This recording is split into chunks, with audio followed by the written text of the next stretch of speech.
Hai, Assalamualaikum warahmatullahi wabarakatuh. Macam biasa, aku Safwan. Dah lama korang tak jumpa, dah lama gak tak buat video eh. Hari ni aku rasa macam nak buat video sebab hujan. Aku tak boleh nak pergi mana-mana. Cuaca hujan light-light.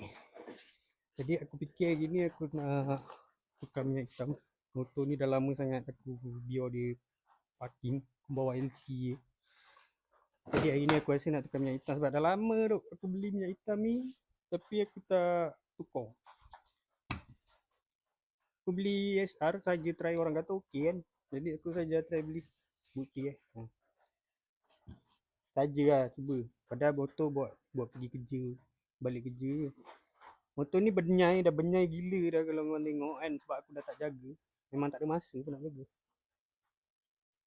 Sebab tu biar bawa pergi ulang alik kerja je. Jadi motornya terbengkalai macam ni sebab ya aku pun bukannya main motor sangat macam orang lain kan. Hardcore tukar sana tukar sini benda. Aku biasa-biasa je, simple je. Mana aku rasa aku nak tukar, aku tukar. Kalau tak, aku tak tukar, aku biar je. Macam tu. Jadi hari ni aku nak tukar minyak hitam.